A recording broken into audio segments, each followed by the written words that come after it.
and the candy man. Like a freight train rolling, bringing truth bombs down the line. Promoting the Southland 1 week at a time.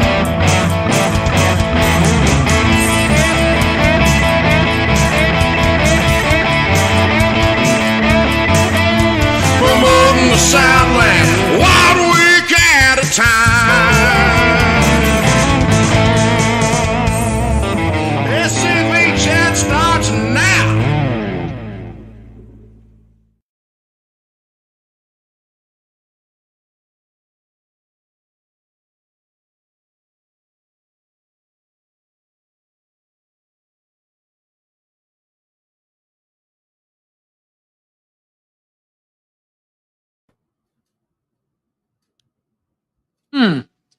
I didn't get to watch it, and maybe when I added that new slide in, it may have messed up the timing.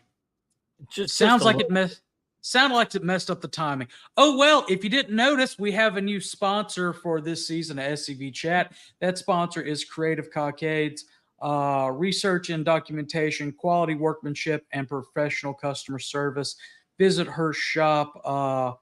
Google Creative Cockades, creativecockades.company.site for her shop. She's doing a great job, and we appreciate her support. But before we get really kicked off, the views and opinions expressed in this broadcast aren't necessarily those of the SCV, HGEC, any division, brigade, camps, or other subsidiaries. Strictly those of us expressing them. How's everybody doing? Scrolling through the chat. Carl's in a mood tonight. Hi, Jack. He says, Fiversham, y'all. Ninja chops are even worse on granite than Judy chops, and you're right. But you know what is really worse? Open hand slaps. Learned that the fun way. My thumb swelling has actually finally go down. Hello, Gerald. Hello, Miss Linda. Hello, John. David Pope. Glad that it is a beautiful evening there in Tennessee. Hello, disclaimer. Hello there from the General Lewis Armistead camp in Jacksonville, North Carolina. Frank Kirby, good evening. Victor Smith, we will be praying for Daryl Rattery. Paul Gremning. Jason Lloyd, I hope you stayed dry at the 160th Wilderness this past weekend. Jack DuPont, hello. Kyle Thompson is here and on time. You can't get the Harold Philpott Award if you're on time, Carl. Hello, or not Carl, Kyle. Hello, Susie. Hey, Ray. And everybody else that's slowly but surely coming in. Hope y'all are having a great Monday. We have had a very interesting weekend. We drove for 12 hours yesterday. We had a wonderful detour at Shiloh, which was a beautiful day for it. Not if your allergies are acting up. No. But beautiful day to shoot some videos, especially 8 times because you wrote the script and you could not remember your lines. 8 times?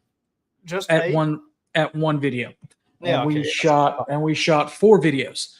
So we'll have one that we shot on location at Bloody Pond that will be debuting later on in the week. And it kind of goes into tonight's topic. But we had a great time at the National Confederate Museum in Elm Springs, at historic Elm Springs, at the Southern Cultural Center at Elm Springs. I think I got that right. HQ. We really need a T-shirt that has that on there so that everybody knows what we're talking about or where we're talking about. But yeah, HQ.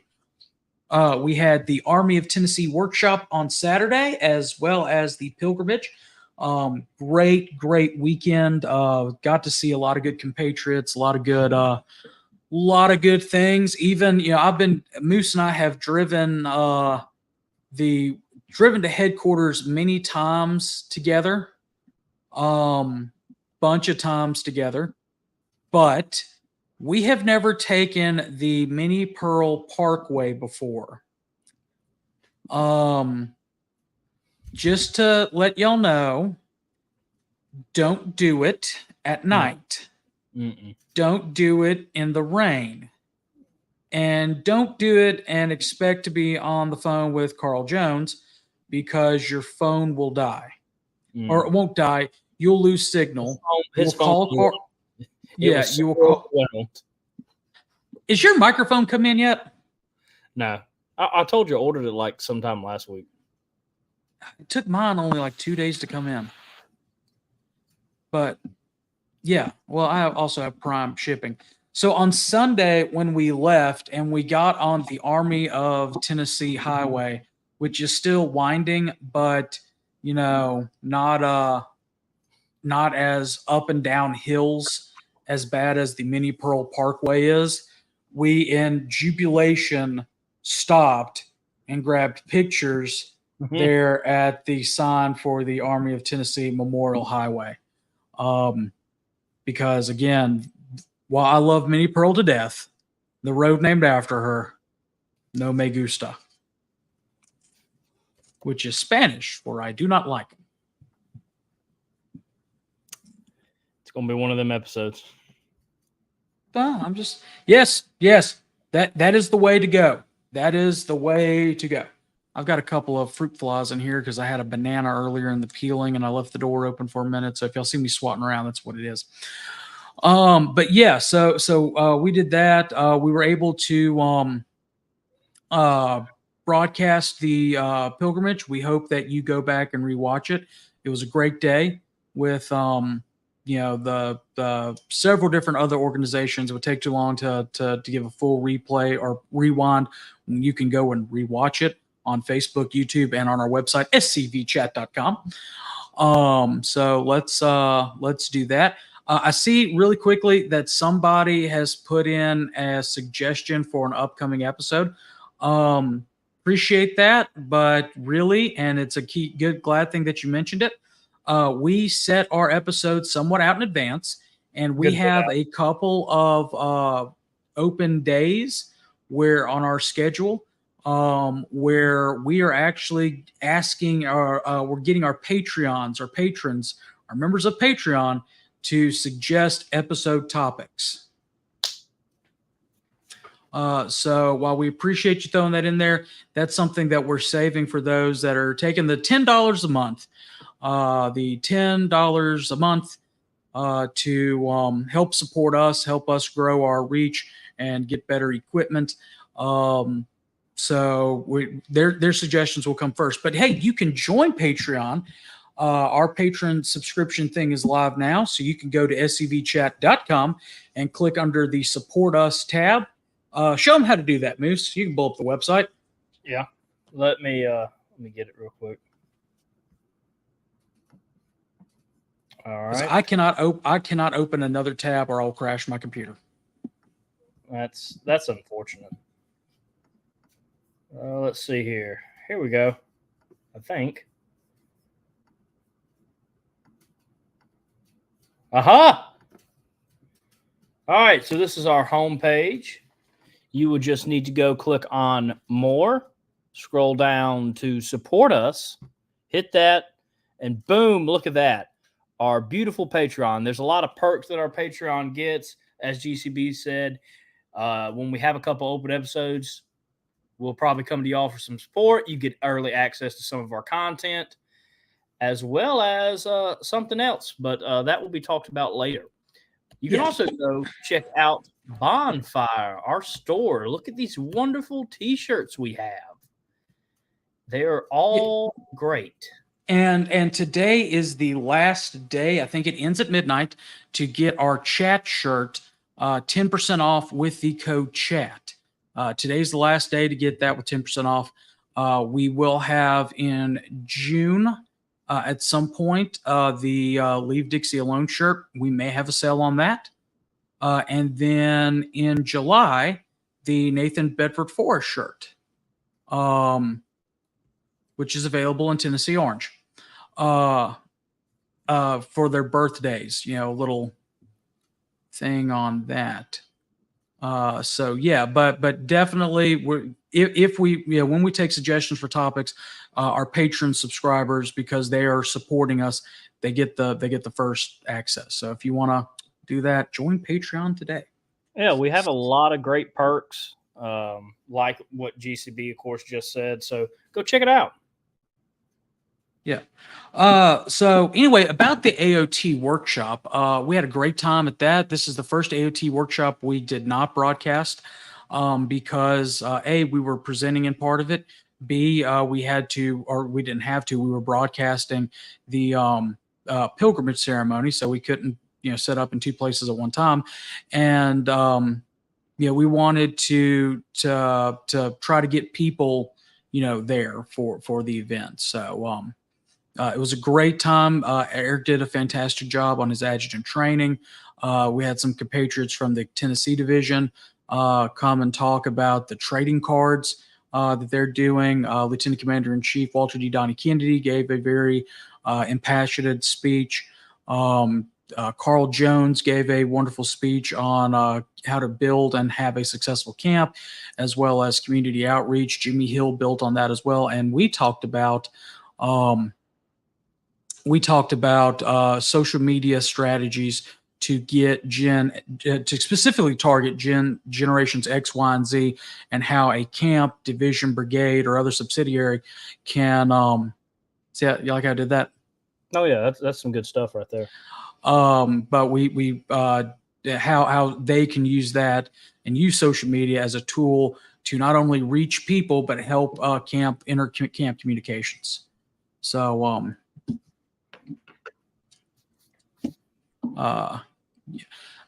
no, Carl, we're not doing a Son of Harold Philpott shirt.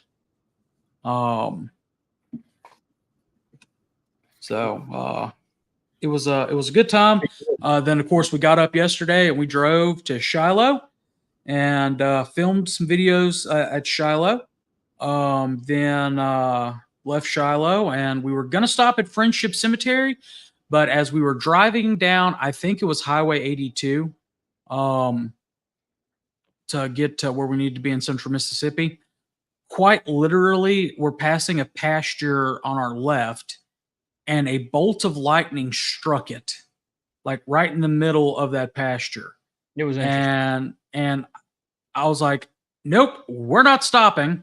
And I ended the route there and put it in directly for the house. And we did stop and eat dinner and planned out some stuff for the future. A couple of key dates to remind everybody. On the Memorial Day, which is the 27th, we will not have an episode. We are going to, Moose and I are both going to be out of town, or traveling back from being out of town that day. So we're not going to have an episode on the 27th. We will do a replay of probably the last video reaction that we did. That one was pretty good, but we'll do that. What other dates were key in that, Moose? July 4th? 1 second. I got to pull it up. Let's see here. The days we don't have anything right now is looks like July 22nd, July 4th, and May 27th. Yeah, we have maybe off on that. Yeah, that one's more than likely. I've been looking at my travel schedule. So July 4th, of course, is Independence Day, and we hope everybody has a wonderful Independence Day, but that's a Thursday, so we will not have Look Around the Confederation that day. We'll be off that. And then July 22nd, which is the Monday following the national reunion, we always take that Monday off. Mm-hmm. So we will be off those 3 days. But the 22nd, y'all will be tired of seeing us because starting on the 17th, we will be going live at least daily from the national reunion. So the 17th 18th, 19th, and 20th. At least once a day, we will be going live. We look forward to seeing everybody in Charleston. And if you have not registered for the National Reunion, like some people I know, register. Yeah. I think Jack, Friendship Cemetery is where General Stephen D. Lee is buried.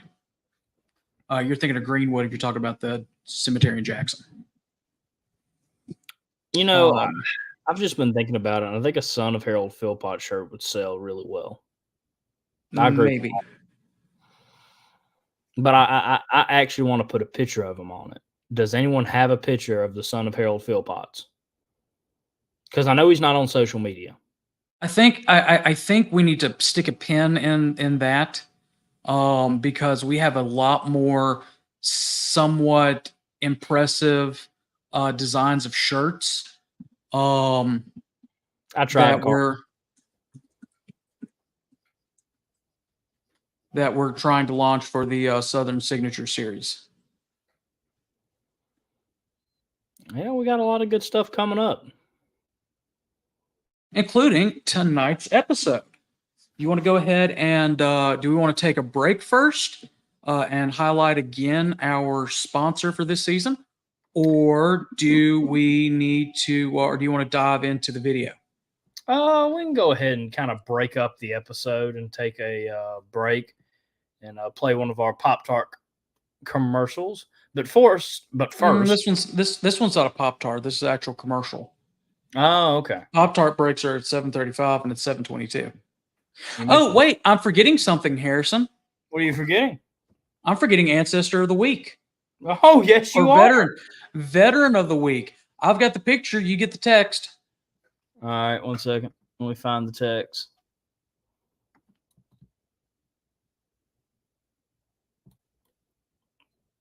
Where is he?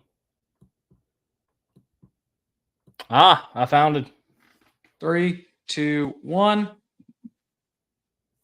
Veteran of the Week is Brigadier General Mark Perrin Lowry of the 32nd Mississippi Infantry in Lowry's Brigade of Claiborne's Division. He's the ancestor of Mike Moore, the Mississippi Division Adjutant. Fun fact about General Lowry, he is buried in Blue Mountain and was also, I believe, a preacher before the war, but for sure after the war. So just another example of the Southern soldier and their dedication to the Christian faith. So Mike is a great guy. He's been he was a great adjutant when I was division commander. He's still a great adjutant, and I hope one day that Harrison takes his place.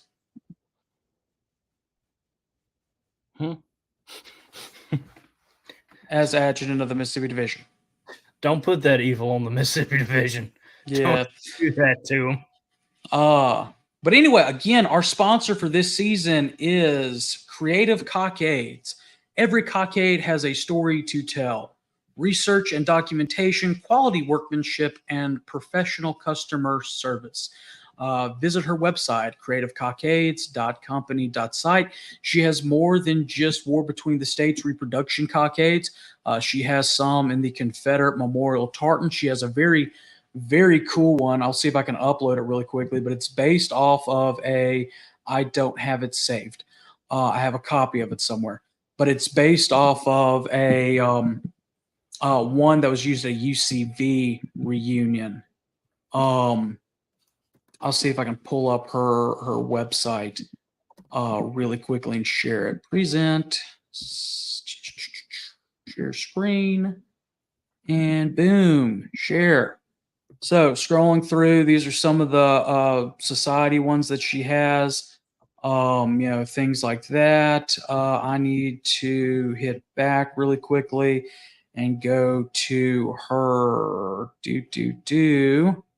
North American cockades. And as you see, she has Revolutionary War, War of 1812, Confederate, others. She's got the KGC badge, different flags, heroines. So if you have an OCR chapter, Alabama Secession cockade, Arkansas, Florida, which is really cool looking, another Florida, Georgia, Maryland, Mississippi, Edwin Ruffin, Tennessee, Virginia, a light blue Virginia. Would love to get her to come to the Mississippi Archives and History and view the original that they have in their collection. Here it is. So this one I love to death and will probably purchase myself, but it's based off an original UCV cockade. It's got a picture of Robert E. Lee in it. Really, really cool. And I imagine Harrison is wanting one right now. Oh, yes. If I had money, I would have it already. The Jeff Davis one, Beauvoir ought to get those. We should. That's a good idea. So, that Bonnie beautiful. Yeah, she does amazing work. She's very well priced. In fact, this one you can actually you look here on it. You can submit a picture of your ancestor if you have one and have it in there. She also does it for mourning cockades as well. And then if you go into the Southern Heroes one, you can pick, Jubal Early or Jefferson Davis, John Bell Hood, if you're so, Beauregard, if you're so, and then of course, your ancestor. So give her a look, check out her website, and support the lady who is supporting us. And we will be right back after a message brought to you by our sponsor. There is a place nestled in the rolling farmland of southern Middle Tennessee. A home constructed in 1837, nearly lost to the ravages of war. Saved by a servant and a Confederate general. A place where families loved and lost. If walls could talk, what stories could be told? If a place, a home, can feel love, loss, pain, surely this is one of those places. Nearby is a more recent structure, and inside are the stories of heroes and heroines, stories of battles won and lost. Stories of sacrifices made by the people of its native soil. A place that will tell the true and complete story of the Southland and the war fought for its freedom. From the causes that led to the conflict to the modern-day struggles to protect Southern history. Historic Elm Springs and the Confederate Museum at Elm Springs are the general headquarters for the Sons of Confederate Veterans. A place where the story of the Southland and its historic struggle is preserved and told. Come and discover your history. We're there, and we discovered our history this past weekend. Mm-hmm. And also discovered that unless you tell Moose to bring the tripod, he will leave it in the hotel room. No. I told you. I delegated that to my assistant. Yeah, well, he failed. He did fail. I delegated it to my assistant.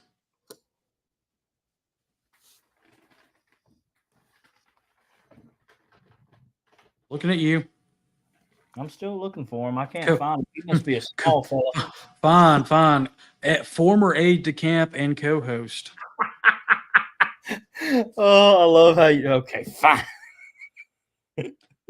Anyway, so tonight we have a very special episode. When we announced it, we kind of waited on Facebook, but we put it on Patreon. It caused some confusion, though. We are doing a reaction video, but everybody thinks that we're picking some, as the commander-in-chief would say, some Pez head to that's talking bad about our ancestry and stuff like that and tearing him a new one. But ... we're not. We are actually picking up a video that we agree with, and we're talking about it. Now, Moose, go ahead and do your copyright stuff. Please remember that we are under the copyright disclaimer under Section 107 of the Copyright Act of 1976. Allowance is made for fair use for the purposes such as criticism, comments, news reporting, teaching, scholarship, and research. Fair use is a use permitted by copyright statute that might otherwise be infringing, one of them two. Nonprofit, educational, personal use tips the balance in favor of fair use. No copyright infringement intended. All rights belong to their respected owners. Got the video? I thought you were getting the video, but I don't have the video. Give me 1 second. 1 second. All right, I got it pulled up.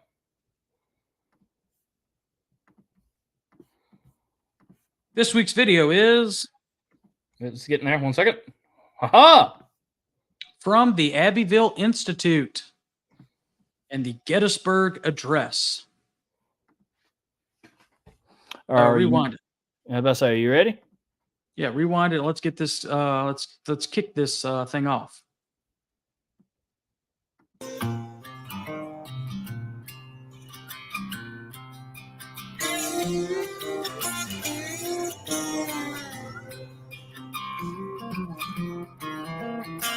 The Gettysburg Address is perhaps the most iconic speech in American history. Students are required to memorize it, and it has become as important to American political culture as the United States Constitution or the Declaration of Independence.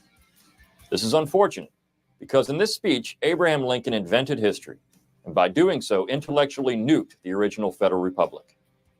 The address was not a conservative affirmation of founding principles, but a revolutionary manifesto that radically transformed America. Lincoln created a proposition nation at Gettysburg and crafted the greatest swindle in American political history. Lincoln delivered the Gettysburg Address on November 19, 1863, 4 months after one of the bloodiest battles of the War for Southern Independence. The president was invited almost as an afterthought to the event. He scribbled the speech on the train, a pithy 269 words that took him around 2 minutes to read, to a less than enthusiastic response from the gathered crowd. And Lincoln himself didn't think his words made much of an impact. Some members of the press agreed. The Chicago Times called it a flat and dishwatery utterance, while a Pennsylvania newspaper labeled it silly. Lincoln didn't realize it at the time, but future generations of Americans would buy his artful lie, hook, line, and sinker. It was common for both Northerners and Southerners to attach their respective causes to the principles of '76. For Southerners, that meant independence and resistance to a foreign power not of their choosing.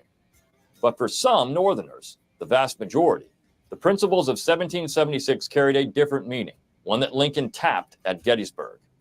From the onset of the war, Lincoln professed his desire to save the Union and the Constitution. That was the 1776 that most Northerners wanted to preserve. But at Gettysburg, Lincoln changed course. His 1776 constituted a radically different founding. 77 years ago, our fathers brought forth on this continent a new nation, conceived in liberty, and dedicated to the proposition that all men are created equal. This is nothing more than propaganda, and the newspaper editors that called it silly were more accurate than anyone is willing to admit today. Neither Thomas Jefferson nor anyone else in the founding generation paid much attention to the line, all men are created equal. This was not a radical statement by egalitarian ideologues interested in liberty, equality, fraternity, as in the French Revolution. It was an affirmation of British history, that British subjects were equal under the law. Lincoln distorted that meaning. And by classifying the United States in 1776 as a nation, Lincoln was cementing a myth that had circulated since the ratification of the Constitution, namely, that the United States existed before the states, and he clothed his questionable legal acts in historical legitimacy. But the historical record does not support his position. The United States did not constitute a nation in 1776. It was a federal republic, held together in common cause against illegal and unconstitutional acts by both king and parliament. Even proponents of the Constitution recognized this by insisting that the document established a federal, not a national government. Lincoln continues his fairy tale history by insisting that this nation of equals was facing a frontal assault by the South. Now we are engaged in a great war, testing whether that nation or any nation so conceived and so dedicated. No civil war existed in 1863. The South is not seeking to control the government of the United States. And by insisting that the United States was conceived and dedicated to all men are created equal, Lincoln revolutionized the revolution. This would have been news to the founding generation, the majority of whom warned of the dangers of a national government. Lincoln insisted that Union soldiers gave their lives defending his proposition nation, but the evidence supports a different conclusion. Desertion rates skyrocketed after Lincoln issued the Emancipation Proclamation in 1863, and most Union soldiers, even at the time Lincoln delivered the address, insisted they were fighting for the Union, not the proposition that all men were created equal. Even during the war, some northern states had exclusionary laws that forbade blacks from living there. Racism was as deep-rooted in the North as in the South, and Lincoln never had an epiphany that blacks and whites were equal. In 1862, he said that blacks could never be placed on an equality with the white race, and insisted that the races be separated. He was opposed to slavery, but not to racism. By no means supported full equality in 1863. Lincoln eulogized the Union men who bled and died at Gettysburg for their dedication to some mythical, unfinished work. What he poetically believed was that this nation, under God, shall have a new birth of freedom, and that government of the people, by the people, for the people, shall not perish from the earth. These lines have resonated across the decades and have become near theological dogma from an American demigod. But Lincoln was playing fast and loose with the facts, even in 1863. What new birth of freedom was he referring to? Slavery still existed in Union-controlled regions of the South, and Lincoln himself proposed in 1865 to postpone emancipation if the South would simply stop fighting for its independence. And was the Confederate government not elected of the people, by the people, and for the people of the South? The Southern states voted to secede through popularly elected conventions and larger majorities than those which supported American independence in 1776. By waging war against the South, Lincoln was undermining the very principles he pledged to support. The Gettysburg Address is graceful, but it is as hollow as the soul of an echo. If Lincoln didn't think it that important, perhaps we should ignore it as well. Our understanding of American government and history would be better for it.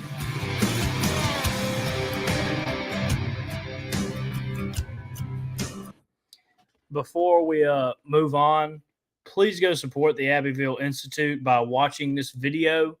The more of you that watch it for them, the better it is for them. And also make sure you hit the subscribe button and turn on notifications because they have great stuff.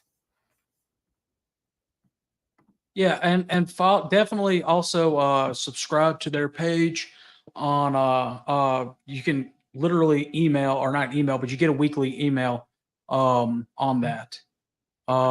So yeah, it is fantastic.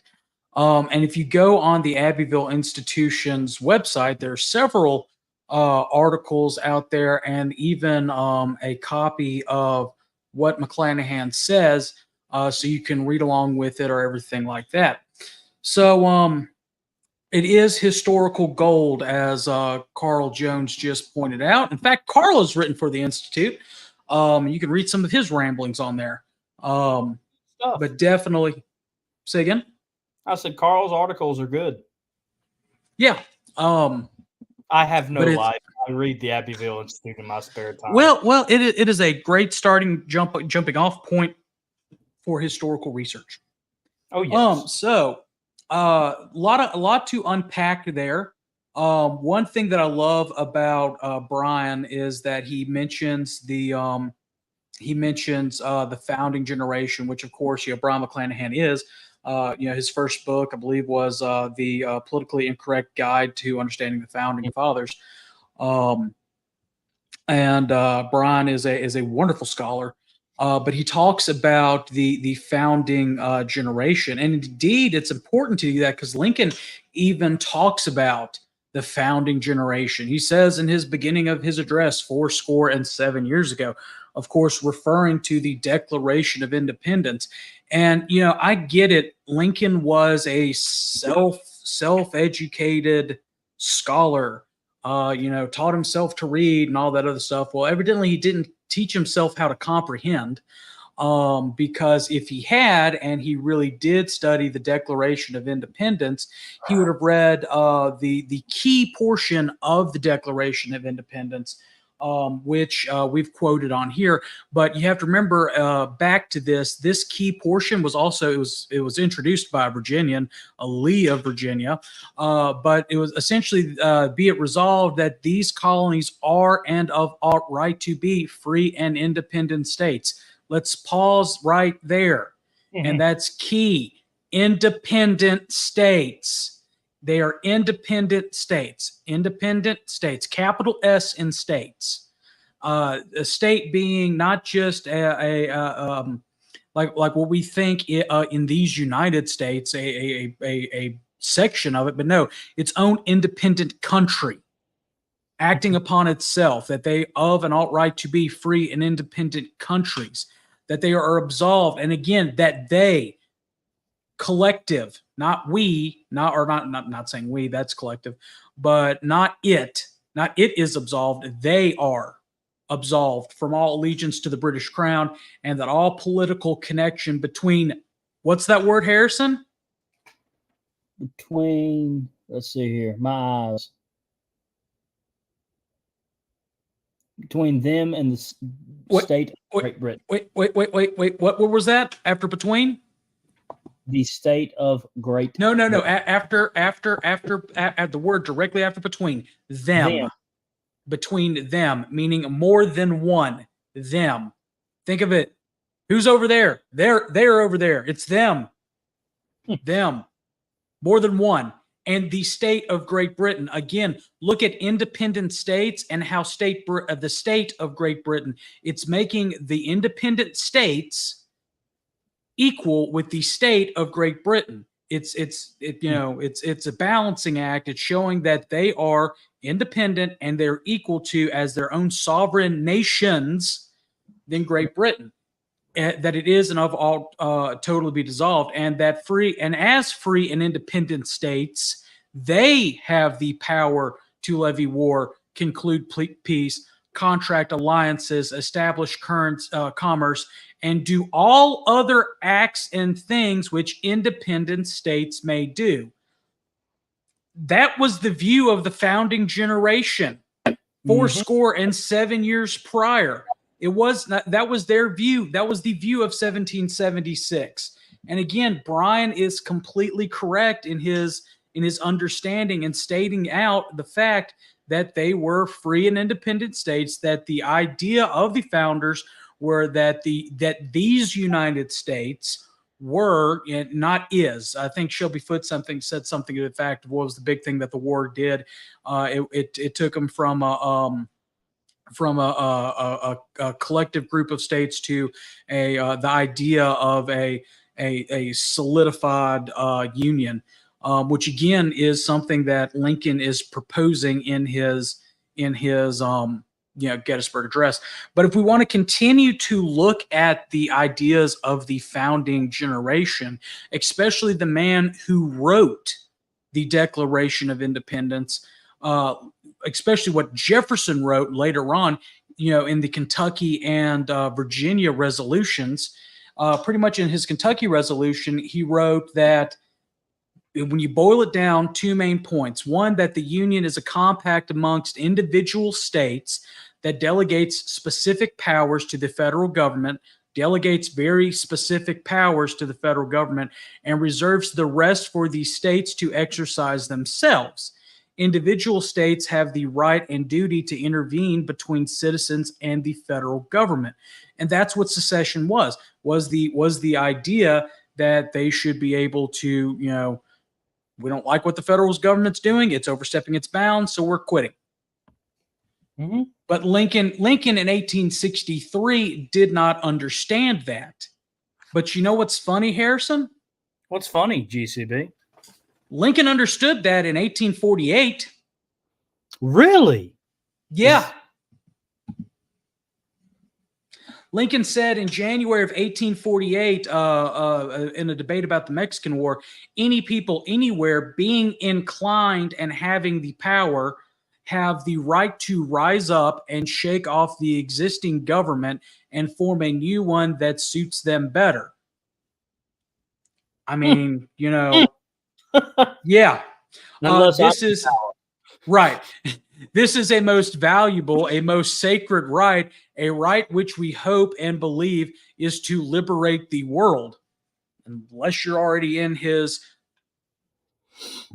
perpetual union. That Lincoln, is implying that. I mean, that's one of the things in Lincolnian American or even most Yankee thought process is that the Union existed before the Constitution. And I love the fact that Brian brings up the join or die picture that Ben Franklin drew. And most people who look at that think that, oh, well, if they think of it with a nationalist point of view, and they don't realize that Ben Franklin actually got the idea of that from the Iroquois Confederacy, excuse me. The Confederation of Native American tribes who, even though they were independent of each other, joined and band together to fight European settlement on the North American continent. That they were trying to preserve their way of life, that they created their own tribal confederated government. So I'm really glad that he put that on there because it's so misinterpreted by modern historians. So that's very good. David Pope actually sent us this quote. And it's a rather long quote, and I'll bring it up here in a second. But he makes a really, really good point in what he presented. Pull down General Mark Perrin Lowry really quickly for me. Thank you. But let us not forget that it is talking about the Gettysburg Address, that it is oration, not logic, beauty, not sense. Think of the argument in it. Put it into the cold words of every day. The doctrine is simply this, that the Union soldiers who died at Gettysburg sacrificed their lives to the cause of self-determination. Quote, that government of the people, by the people, and for the people should not perish from the earth. It is difficult to imagine anything more untrue. The Union soldier in that battle actually fought against self-determination. It was the Confederates who fought for their rights of the people to govern themselves. What was the practical effect of the Battle of Gettysburg? Next slide says that what else than the destruction of the old sovereignty of the state, i.e. of the people of the state. The Confederates went into battle an absolutely free people, and they came out with their freedom subject to the supervision and vote of the rest of the country. And for nearly 20 years, that vote was so effective that they enjoyed scarcely any freedom at all. Am I the first American to note the fundamental nonsensicality of the Gettysburg Address? If so, I plead my aesthetic joy in the emulation of their sacrilege. Excuse me. That was from H.L. Mencken, from his book. Yeah, Mencken. Sorry. Drove for 12 hours yesterday. His book Prejudice, his third series, published in 1922, roughly around page 71 or 75, depending on which copy you get. But thank you, David Pope, for sharing that. Really quickly, looking back through this, Carl makes a very good point. Article 3 of the Constitution refers to the states as their and them and not it and its. Another more proper way of referring to the United States would be the United States. No state would have ratified a singular, inescapable, and indivisible nation, and that's true. The founders fought a war, to leave to leave Great Britain. That generation understood the horrors and understood independence, just like our Confederate ancestors did. And again, just like Brian said, the idea of this perpetual union, everything morphs. Really, the Gettysburg Address is a piece of propaganda, but it's propaganda to force to, like he said, change history, change the narrative for the Union to make Lincoln look less like a tyrant. And we'll talk more about the tyranny of Abraham Lincoln in a second. I'm trying to get caught up on this. John, that speech was given in 1848, January 12th, 1848, about the war with Mexico.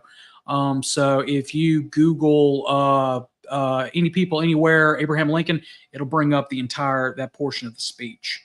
Carl Jones also says every Congress leading up to independence and every Congress during the war was dissolved when business was concluded. As John Adams pointed out, a Congress was merely a meeting of ambassadors from sovereign states.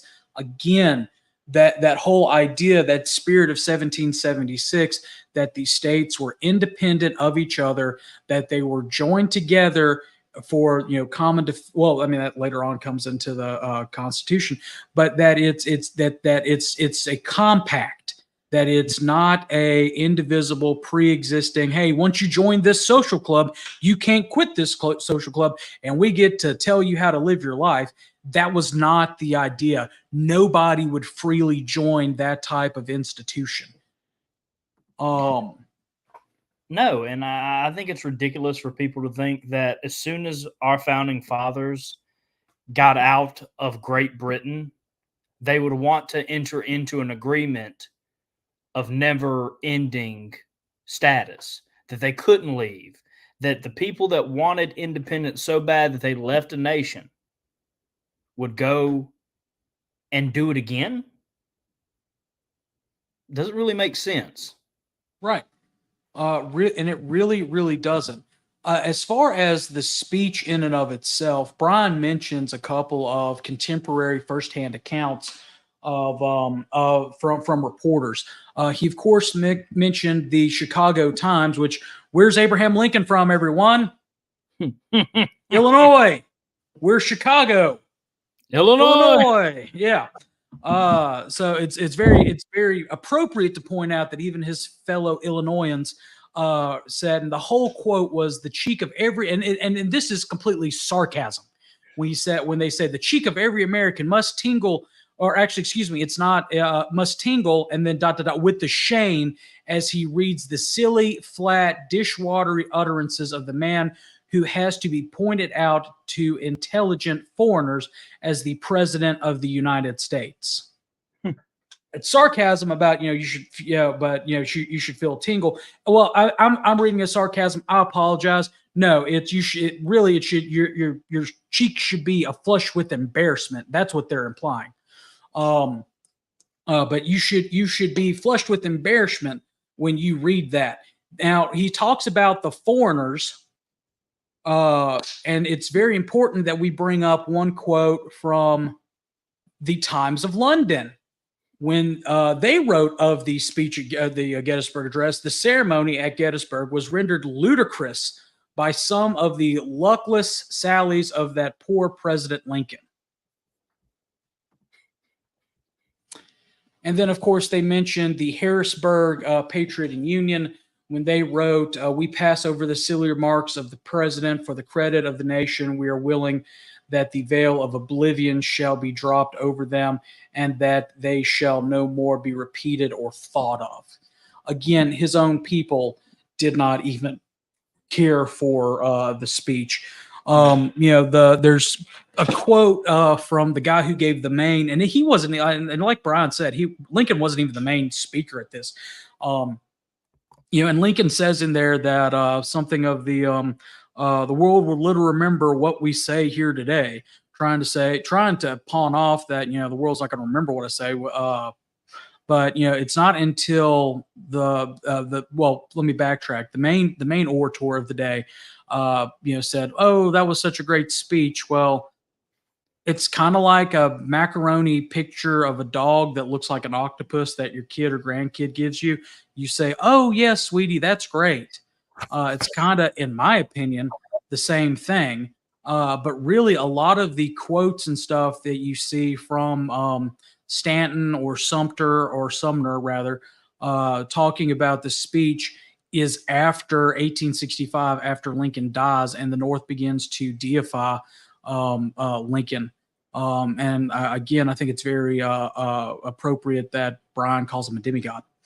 Yeah, I do too. I kind of want to piggyback off something Carl said and something Brian said, I believe.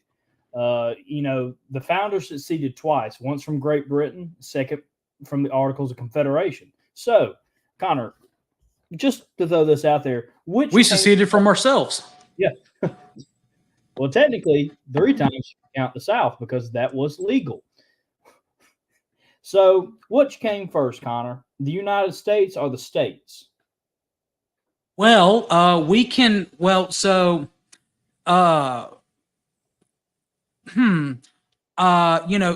1776 comes way before 1780 when the Constitution was ratified. And even before then, the fact that each individual state still had to ratify the Constitution and wasn't left up to a federated Congress to do that. It took 2 years. The Constitution was written in 1787. It didn't get ratified and accepted until 1789. So that is when you can officially say there was a United States of America. Before that, though, there was Virginia. There was Mississippi. Well, no, not Mississippi. No, 1817. Sorry, I have Mississippi pride. I just wanted to throw them in there, and then I remembered my state's birthday. Well, there was Virginia, there was South Carolina, there was Georgia, Delaware, New Jersey, New York, Rhode Island, Massachusetts, Connecticut, going up the Eastern Seaboard, Vermont. You had the original 13 first, and again they had to each individually ratify. They each individually had to agree to work together. They were each independent free states. Yes. And one thing that I want to point out, I liked it. The Declaration, I can't remember where at, but, it says government rests upon the consent of the governed. Government just doesn't get to come in and make a decision for you. Government can't come in and tell you how you should make a decision. They shouldn't come in and control your lives. And that is one of the basics of why we left. And let's see what Carl said. That's a good point, Carl. Very good point. If the states had not been sovereign, they'd have no authority to ratify the Constitution. Every state had to have a constitution making it a sovereign entity prior to entering the Union. The states came first. Man, I love having Carl in the comments. I think what you're trying to get at is that to secure these rights, governments are instituted among men, deriving their powers from the consent of the governed. Yeah, that's right. I was paraphrasing. I probably should have said that, but that's the exact quote from it. Yeah, that's the exact quote. But you know what the next part of the quote is? What is it, Connor? I'm trying to get it to load into StreamYard. Oh. The next quote is that whenever any form of government becomes destructive to these ends, it is the right of the people to alter or abolish it and to institute new government.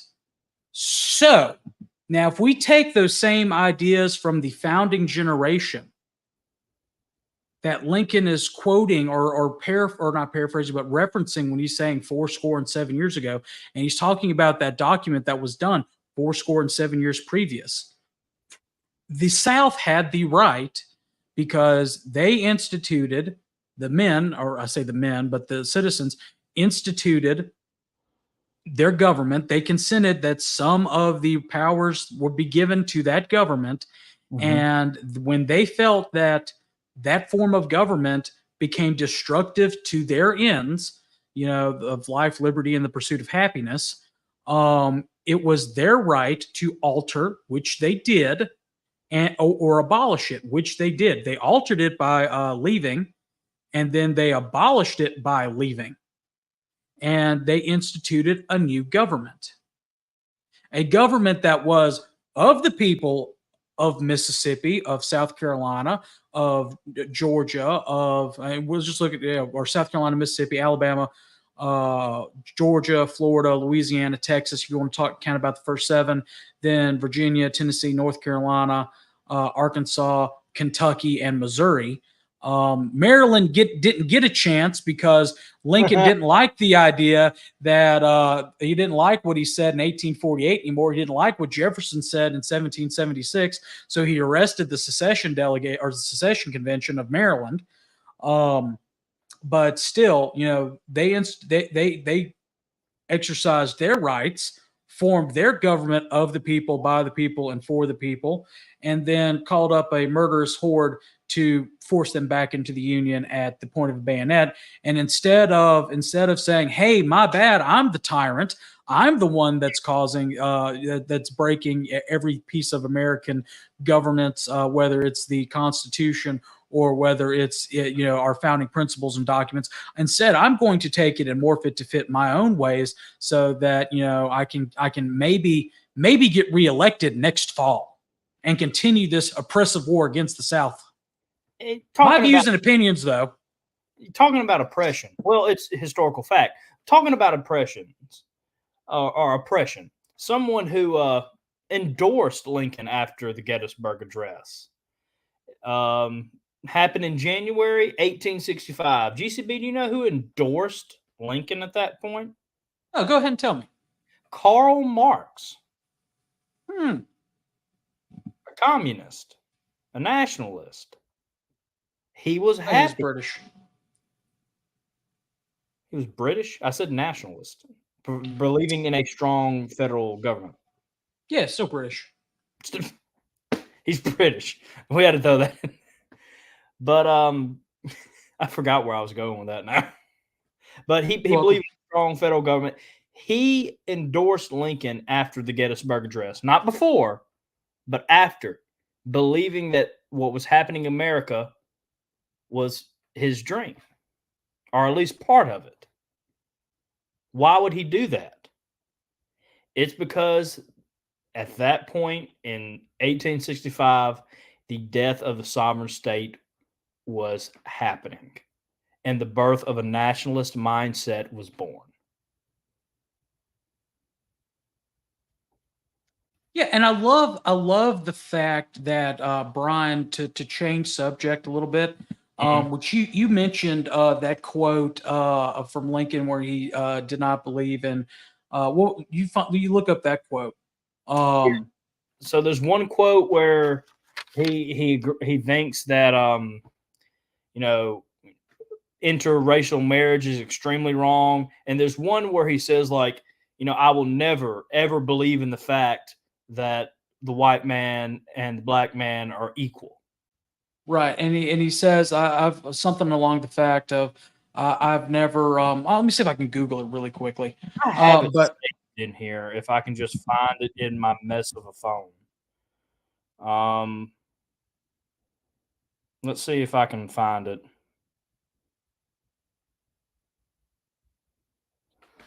Let me 1 second.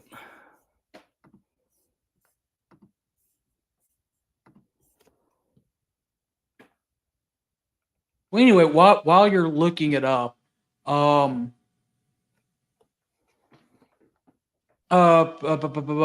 a physical difference between the white and the black races, which I believe will forever forbid the two races of living together. While they do remain together, they must be in position of superior and inferior, and I'm as much as any man in favor of having a superior position assigned to the white race. Now, that's one of Lincoln's quote in the Stephen Douglas debate. I got 3. Oh, here it is. I will say that I am not, nor have I ever been in favor of bringing about in any way the social and political equality of whites and blacks together. No, that's not it. What's the third one? I have 3 right here, but let's see here. I don't think they're from this debate. One is from 1858. What I would most desire would be the separation of the white and black races. And one in 1862, I cannot make it better known than it already is that I'm strongly favor black deportation. Yeah, that's not the quote I'm looking for. And then I have my enemies pretend that I'm now carrying on this war for the sole purpose of abolishing. So long as I am president, it shall be carried on for the sole purpose of restoring the Union. No, not that one. It's one where he talks about making jurors out of blacks. But anyway, it's mighty interesting that again that's like 6 or 7 quotes from Lincoln, Oh, there's or five quotes from Lincoln with his race views. But it's in 1853, are you his own home state. are Say you talking again. about are you talking about the one where he's talking about equality?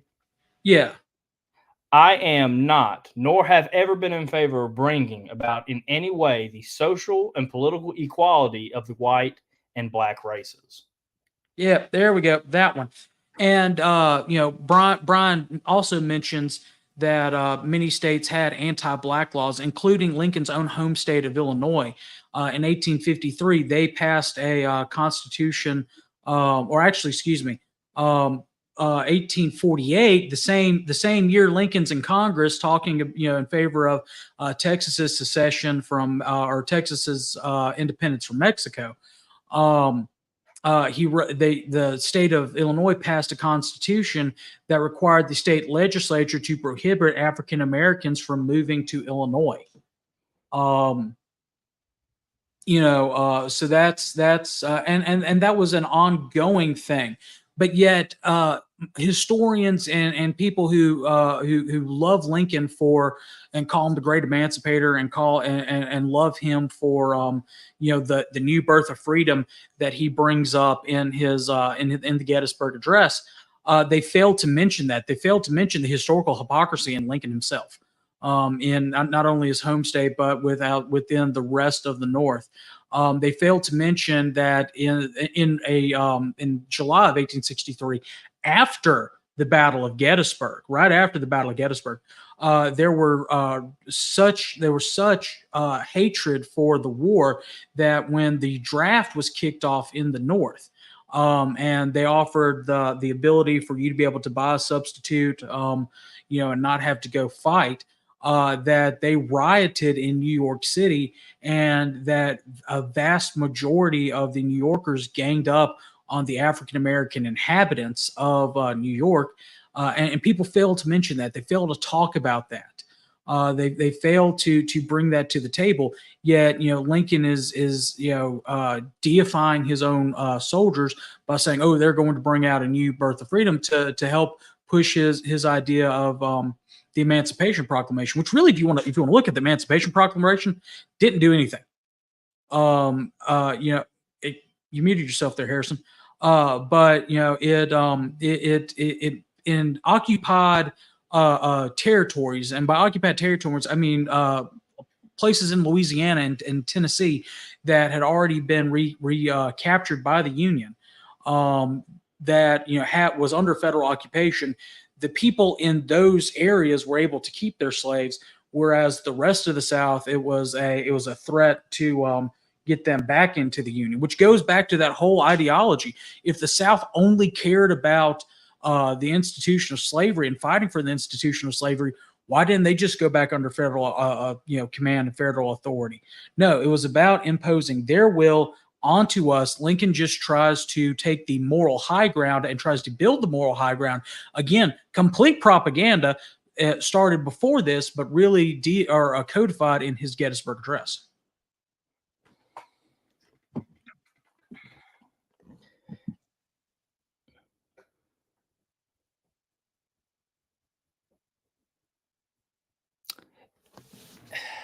I mean, we've already talked about a couple times Lincoln, and it's one of my favorite topics. I'm happy we're revisiting after this much time, because the Gettysburg Address, and I think me and you've talked about this behind the scenes, just proves that he was a dictator and a great politician. He's a tyrant. Yeah. All this was to try to push for his view of the nation so he could form it to how he wanted to form it. And we've already showed how he contradicts himself and what he really thinks about the African American people. The great emancipator is a lie. Yeah. Yeah. Oh, he was just like any other politician. He was a propagandist. Mhm. And kind of to go back, and you'll see this in our video that we'll be posting Wednesday. He and Brian correctly changes to a more correct context in the video. He says, now we are engaged in a great war. He leaves out, because Brian knows better, he leaves out the fact that Lincoln called it a civil war. And the definition of a civil war, and Brian mentions it, or he makes allusion to it, is that a civil war is a war fought between people of the same nation trying to gain control of the government. The South did not want control of the federal government. Jefferson Davis said it in 1861 in an address to the Confederate Congress. All we ask is to be let alone. That would make a great t-shirt. And you can find it at www.scvchat.com. Yeah, go to support us. But that's the thing. And Carl's right in the comment he just posted. Lincoln was motivated by money and power, plain and simple. And again, piggybacking off of our video we did where we spent a lot of time on the Cornerstone speech, which I think we did an independent video on that and posted it. Yes. Didn't we? Okay. So in the Cornerstone speech that is misquoted by historians. We have not. We haven't posted it. We did. Okay. We posted the podcast, not the video on the Cornerstone. Okay, we'll need to post that. I thought we'd already posted it. All right, No. We'll talk about that. We'll talk about that post show. But if Stevens did say what the reporter thinks he said, and what the reporter reported him saying, because Stevens said in 1865 that he never said that. All Stevens was pointing out, and I'm paraphrasing Stevens's memoirs or his diary. Stevens said that all he was trying to point out was the differences between the old Constitution and the new Constitution. The old Constitution being the federal government Constitution, and the new Constitution being the new Confederated government's Constitution. And in that, he mentions the tariff that was placed on the South. That was the money was then used to do certain internal improvement projects across the North, like the Erie Canal, like building railroads, things of that nature. The money was made off the backs of the South, but yet was not used in the South. It was used to pay for the less prosperous North, and making them the industrial superiority over our agrarian superiority, which goes back to the idea of Jeffersonian American versus Hamiltonian America, which again is Lincoln was a Hamiltonian in his views and things like that. But still, that was a major factor. And again, going back to Lincoln, who's reported of saying, when the South seceded, well, who's going to pay for my government? And then power. That's the one thing I love about the Steven Spielberg movie Lincoln. It is hours before the Constitution Amendment passes, and he's trying to literally buy the votes from certain Democrats who are not going to be sworn into the next Congress, so he can get bipartisan support. And he's talking to William Seward, and Lincoln is frustrated because everybody's saying we can't do it, we can't do it. And he slaps the table and he yells, "I am the president of the United States, cloaked in immense power." And I love that, because that's one thing they got right. Oh, that's one thing Spielberg got right in that is the fact that the man was so obsessed with his own power that's all it was his government, his power, who's going to pay for it, and how he can continue to grow the office of the presidency. To where nowadays it's not even real legislation, but it's, legislation by executive fiat. I'll just sign an executive order because I'm the president and everybody thinks we have to do it. And that all comes back from the Lincolnian birth that happened. And he was right. Maybe not a birth of a new freedom, but a birth of a new nation. Completely killing that the founders wanted, that our ancestors were willing to fight and die for. Instead of maintaining the principles of the founders, this new centralized government that was completely surpassing or usurping the powers delegated by the states to the centralized government, and making that centralized government the main driving force that we have to this day. I think you hit the hell. Hit the head on the nail. Yeah, I'll get it out. I'm for some reason I'm just exhausted. I don't know why. I felt a bit more energy before this episode, and it has left me very quickly.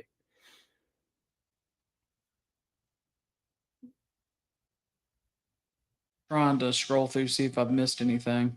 Oh. I'm reading through the text of Brian's video. Lincoln continues his fairy tale of history by insinuating that this nation of equals was facing a frontal assault by the South. So now we're engaged in a great civil war, testing whether that nation or nation so conceived, so dedicated. Really, you want to look at a nation of equals. You want to look at a nation of equals. We are not a nation of equals. We are sure not a nation of equals. Where in 2024, we can't even have a reconciliation monument anymore over Confederate graves. Where we can't even have memorials to our fallen dead because it may hurt somebody's feeling. But yet people can have put up monuments and statues or pieces of art, as they call it, and things like that. We can't remember our dead. We can't remember our history, our heritage. It has to come back on a second string. We've been relegated as a people to a second-class citizenry. My opinions, my views. Correct views. Yeah, but my views. But we've been forced to be that way for 160 years. So much for his nation of equality, that he's talking about. Of course, never applies to the South anyway. Scrolling back through Brian's talking points really quickly. I think we've covered that we were not a nation in the sense we were a group of states that were bound together. We've helped prove again that the historical record does not support Lincoln's position. Check mark on that. It was a federal republic held together in common cause against, I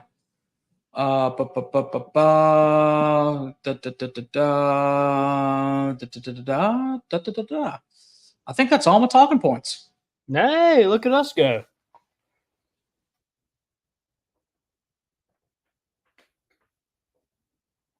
So scrolling through, looking at Carl's talking points. I think he put that one up, but I didn't get to read it. Lincoln brought into Hamilton's theory of implied powers, which Hamilton said you must read between the lines of Constitution to find. Jefferson said, I've read between the lines of the Constitution, only found blank space. And that's right. The Constitution is a black and white document. It's shalls. Like the shall not be infringed. We shall not create a national religion. It's very specific on what can happen and what can't happen. And Adam, we hung pretty well with you wild Tennessee bunch. It's as far as you saying it was catching up to work today that got me. Yeah, it was the 12-hour drive back home that got me. Yeah, I've been in the sun all day, so I'm just dead tired. Yep. All right. Well, you said that's all your talking points. All my talking points. Yeah, I got all mine too. So I guess without further ado, it's time to sign off for tonight. We want to thank everybody for watching. Make sure to share this episode out and email us at scvyouthOutreach@gmail.com, and you'll be featured on the upcoming episode of Look Around the Confederation. This week, email your camp, division, and brigade news and pictures. yes. Don't just email us. Don't just say hi.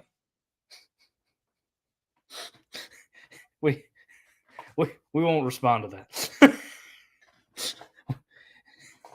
But yes, please email us. Tune in at 7 p.m. Confederate Standard Time. We will have Carl Jones on to talk about his platform for Army of Tennessee Commander. And make sure you check out Look Around Florida this Tuesday at 7 p.m. as well. I don't know what Mr. Sean has planned, but you can expect a lot of good stuff from the Florida man. Make sure, yeah. Oh, I always forget. We have flyers now. Look at that. Aren't they beautiful? Aren't they beautiful? Oh, yeah. Make sure on the Look Around, you send everything in before 3 p.m. on Thursdays to ensure that it gets on the episode. But without further ado, oh, wait. Yep. Patreon. Support it, please. Or Connor will do something. We'll force Connor to do something. Yeah, no, we won't. Also, support this season's sponsor, Creative Cockades. Every cockade has a story to tell, research and documentation, quality workmanship, and professional customer service. CreativeCockades.company.site. Miss Heather Sheen does a fantastic job. In fact, Moose will be getting a version of a Mississippi Secession cockade in June. Yeah, and in fact, I would love to see everybody in the Confederation get one from your home state, or at least the home state of your ancestor if you're in Upper Dixie, to wear to the national reunion. So that would be good. David Pope says that he got the StreamYard issue fixed. Friday Night Live will be in a week and a half. The new blog that just started, East Tennessee Confederate Chronicle.wordpress.com. Give David a look, a watch. David, like I said, he gave us those slides talking about the Gettysburg Address, and we appreciate him sending that. David got a preview of this episode because he's a member of Patreon. So he was able to send in his talking points and stuff like that. If you are a member of the SCV, but you know somebody who does not have the genealogical or physical requirements to join the SCV, recruit them for the friends of the SCV. You do not have to be it's open to men and women. For $45, you get a subscription to the Confederate Veteran magazines for 1 year, a membership certificate, and a lapel pin.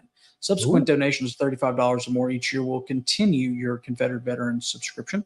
Visit scv.org for more information. We have about 250-ish friends. We need to be up to 250,000. Think about the people that you know in your community that support us but can't join because they don't have the blood that we do. Well, they can still support us this way. Hey, Moose, have you gotten your chat t-shirt yet? Not yet. Mine's on the way, though. Would be a lot cooler if you did, because we have a lot of them that tie into tonight's episode. We've shown the Jeff Davis Leave Dixie Alone, but also we have the South was right in 1861 because America was right in 1776. Amen. We also have a Thomas Jefferson one. The true patriot will defend his country from its government. Huh. There's another quote from the founders that disproves Lincoln. Amen. And, of course, all we ask is to be let alone.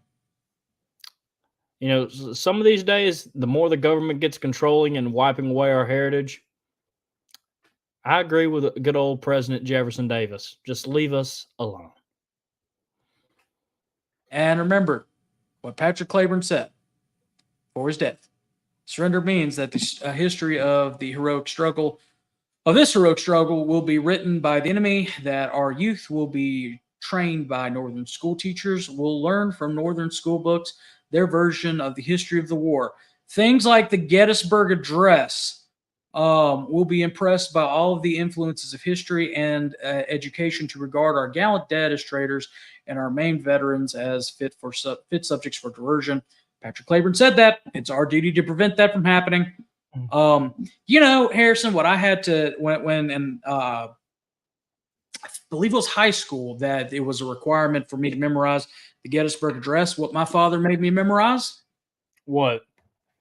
I had two things to memorize. I had to memorize Robert E. Lee's definition of a gentleman and General Order Number 9. That's pretty cool, actually. So for every one thing of that tyrant I learned two things of Lincoln. Or excuse me, two things of Lee. God, I'm tired. God forgive me for saying that. Whew, Lord. We are give out. Yeah. Anyway, Moose will be back on Thursday. So remember to check out our other shows, other ways to support us on Patreon, support our sponsor. Remember that even though April is over, Confederate Heritage is not just April, but it's 365 days a year. So get out there and do something. Be that positive influence you want to see in your camp. Like the page, share the video, subscribe to the YouTube channel. And in the words of the late and great Harold Philpott, remember, as always, no Fumar in the elevator. No Fumar in the elevator. And Redder Frog.